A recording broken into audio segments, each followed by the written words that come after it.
ሰላም ጤና ይስጥልን ውድ የአዲስ 24 ወዳጆች፣ በዛሬ ዜናዎቻችን የአዶናይ ወዳጅ የስፖርት በዳንስ ባለሙያ ቶማስ ኃይሉ 100 ሺህ ብር ተቀጣ፣ ፍቺ በ54 በመቶ ጭማሪ ማሳየቱን፣ እንዲሁም ታዋቂው የፕሮቴስታንት እምነት ፓስተር ሄኖክ ግርማ በቁጥጥር ስር ስለማዋላቸው፣ ሳምቮድ በጊዮን ሆቴል ስለተዘጋጀው ሙዚቃ ለመገኘቱ ምክንያቱ ምንድነው የሚል፣ እንዲሁም የኢትዮጵያ አየር መንገድን ወደ ትግራይ ክልል የሚደረጉ በረራዎችን ማቋረጡን፣ የሰሜን ኢትዮጵያ ወታደራዊ እንቅስቃሴ በወቅታዊ ዘገባ የሚሉ መረጃዎች በዝርዝር ይዘን ቀርበናል። የተከበራችሁ የአዲስ 24 ወዳጆች እስከ መጨረሻ ዜናዎቻችን ተከታተሉን። ሌሎች ዜናዎች እንዲደርሷችሁ ደግሞ ቻናላችንን ላይክ፣ ሼር፣ ሳብስክራይብ አድርጉ።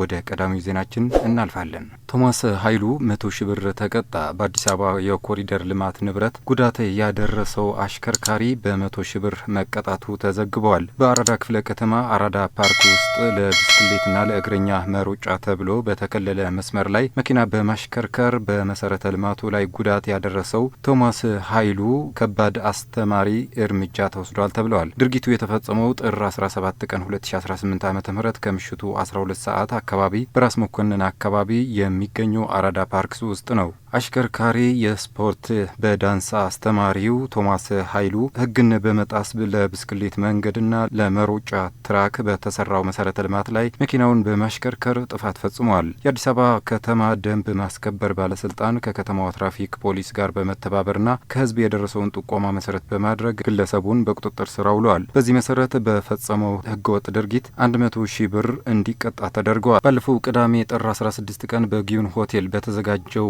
የሙዚቃ ዝግጅት ላይ እንዲቀርብ ይጠበቅ የነበረው በቅጽል ስሙ ሳምቮድ በመባል የሚታወቀው ድምፃዊ ሳሚ ካሳ ከዝግጅቱ ውጭ መሆኑ አነጋጋሪ ሆኗል። ሜሪ ኢቨንት ባዘጋጀው በዚህ የሙዚቃ ዝግጅት ላይ ድምፃዊ ሚካኤል በላይነህና ድምፃዊ ዳዊት ጽጌን ጨምሮ ሳሚ ካሳ እንደ ሰርፕራይዝ ልዩ እንግዳ ተጋብዞ የነበረ ቢሆንም በመጨረሻው ሰዓት ከዝግጅቱ እንደተሰረዘ ይፋ ተደርጓል።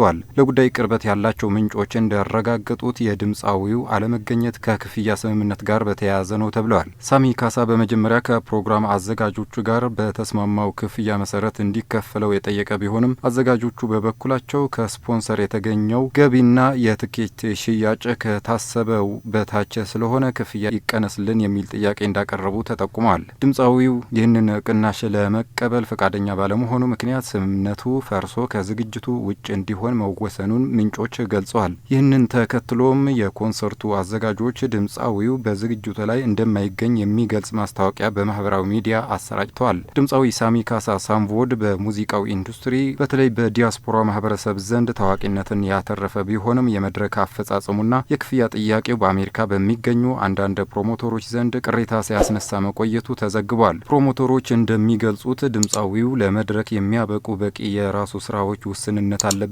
ብዙውን ጊዜ በመድረክ ላይ በሲዲ ወይም ፕሌይባክ በመታገዝ ውሱን እስከ 25 ደቂቃዎችን ብቻ ተጫውቶ ከፍተኛ ክፍያ መጠየቁ ለቢዝነስ አዋጭ እንዳይሆን እንዳደረገው ይናገራሉ።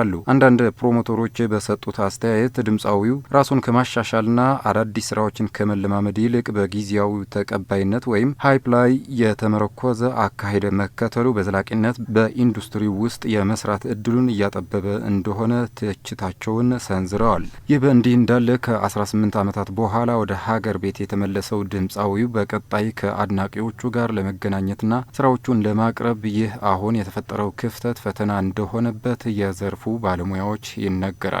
የአዲስ አበባ የፍቺ መጠን በከፍተኛ ሁኔታ መጨመሩ ተገለጸ። በዋና ከተማችን አዲስ አበባ የቤተሰብ መፍረስ አሳሳቢ ደረጃ ላይ መድረሱን የሚያሳዩ አዳዲስ መረጃዎች ወጥተዋል። የአዲስ አበባ ከተማ ሲቪል መዝገባና ነዋሪነት አገልግሎት ኤጀንሲ ይፋ ባደረገው መረጃ መሰረት የፍቺ መጠን ካለፈው ዓመት ተመሳሳይ ወቅት ጋር ሲነጻጸር 54 በመቶ ጭማሪ አሳይተዋል። ባለፉት 6 ወራት ከሰኔ 1 2017 ጀምሮ ባለው ጊዜ ውስጥ ብቻ 5805 ጥንዶች በይፋ ተፋተዋል። ይህ ቁጥር በሲቪል ምዝገባ በኩል ብቻ የታወቀ በመሆኑ በትክክለኛ ቁጥሩ ከዚህ ሊልቅ እንደሚችል ተገምተዋል። በተመሳሳይ ጊዜ ውስጥ የተመዘገበው የጋብቻ ብዛት 19800 ነው። ይህ የፍቺ ቁጥር መጨመር በልጆች ላይ የሚያሳድረው ማህበራዊ ቀውስ እጅግ አሳሳቢ ሆኗል። በፍቺው ምክንያት 668 ህጻናት ከአንደኛው ወላጃቸው ጋር ብቻ ለመኖር ተገደ ተገደዋል። ዳይሬክተሯ ወይዘሮ ቤዛዊት ብርሃኔ እንደገለጹት በአማካኝ በአንድ ቤተሰብ 2 ህጻናት የሚኖሩ ሲሆን ፍቺው ህጻናቱን ለተለያዩ ማህበራዊ ቀውሶች እያጋለጠ ይገኛል።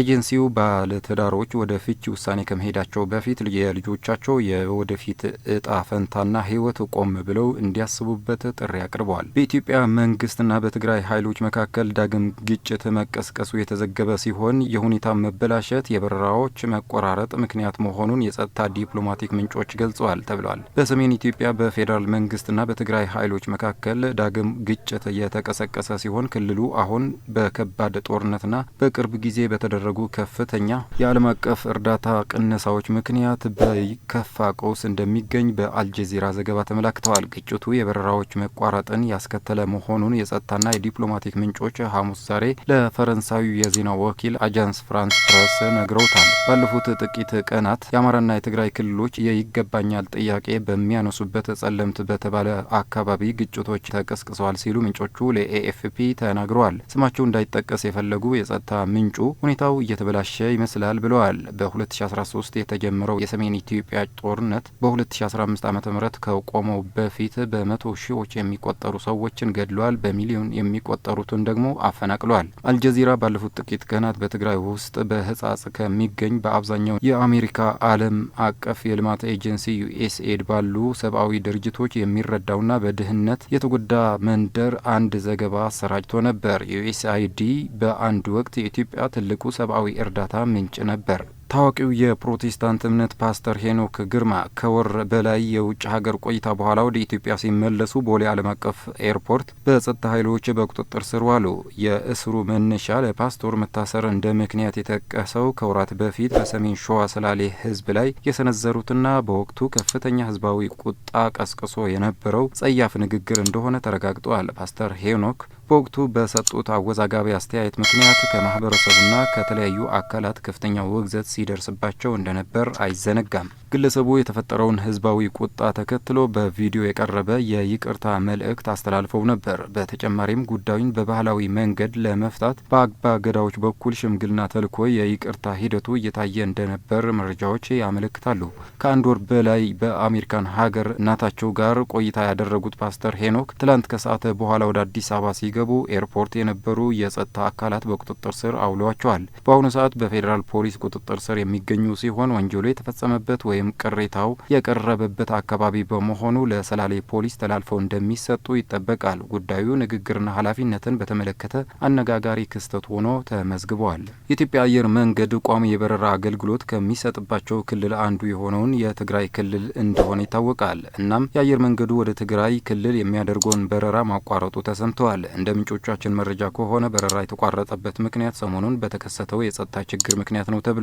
እስካሁን አየር መንገዱ የገለጸው ነገር ባይኖርም በረራዎች መቆማቸው ተረጋግጠዋል። በዛሬው ዕለት የነበሩ በረራዎች ሙሉ በሙሉ መሰረዛቸው ከተጓዦች ጭምር መረጃው ደርሶናል። የተከበራችሁ የአዲስ 24 ወዳጆች ዜናዎቻችን እነዚህ ይመስሉ ነበረ። ሌሎች አዳዲስና ትኩስ መረጃዎች እንዲደርሷችሁ ቻናላችንን ላይክ፣ ሼር እና ሳብስክራይብ በማድረግ ቤተሰብ ይሁኑ። መልካም ጊዜ